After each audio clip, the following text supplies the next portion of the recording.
The world of journalism was shaken on March 29, 2023.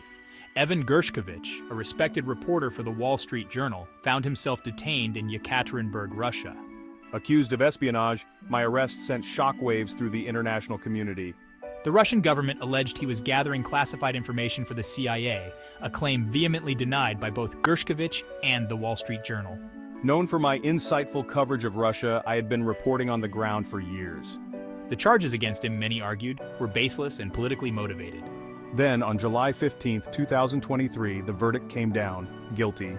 Gershkovich was sentenced to 16 years in a Russian penal colony.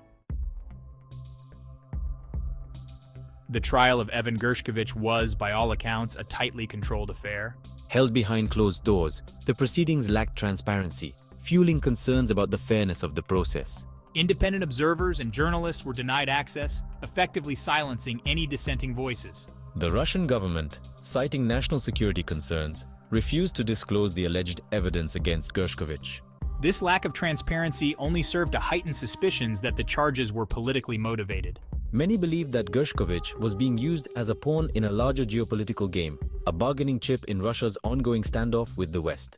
Throughout the trial, Gershkovich maintained his innocence, his resolve unwavering. His legal team, facing an uphill battle against a seemingly predetermined outcome, vowed to appeal the verdict. The international community, meanwhile, condemned the trial as a sham, a blatant attack on press freedom. The United States government wasted no time in condemning Gershkovich's arrest and detention.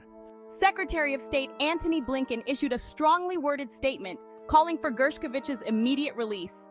The U.S. government maintained that the charges against Gershkovich were entirely fabricated, a view shared by many Western governments and human rights organizations. President Biden himself spoke out against Gershkovich's detention, calling it totally illegal. The U.S. government officially designated Gershkovich as wrongfully detained, a classification that underscores the belief that his arrest was politically motivated. This designation also triggered a series of diplomatic efforts aimed at securing his release. Behind the scenes, diplomatic channels were activated.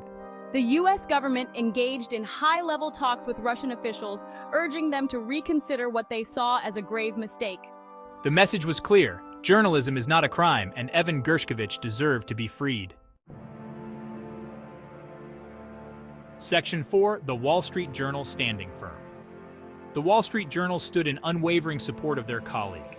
From the moment of Gershkovich's arrest, the newspaper launched a vigorous campaign for his release. Editor-in-Chief Emma Tucker issued a statement condemning the arrest as an outrageous and unacceptable attack on a free press.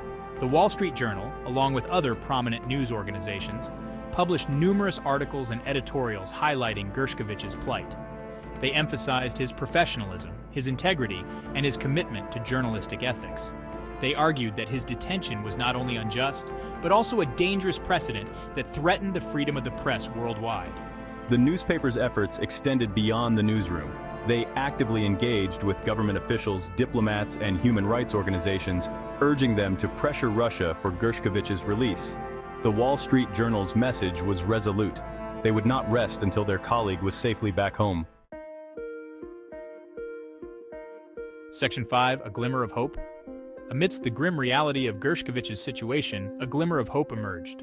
Russian President Vladimir Putin hinted at the possibility of a prisoner swap that could involve Gershkovich.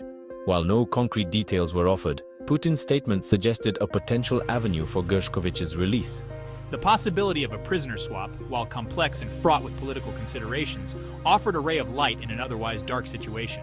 It signaled that, perhaps behind the scenes, negotiations were taking place, and that Gershkovich's case was not entirely forgotten. However, the road to a potential prisoner swap was paved with uncertainty.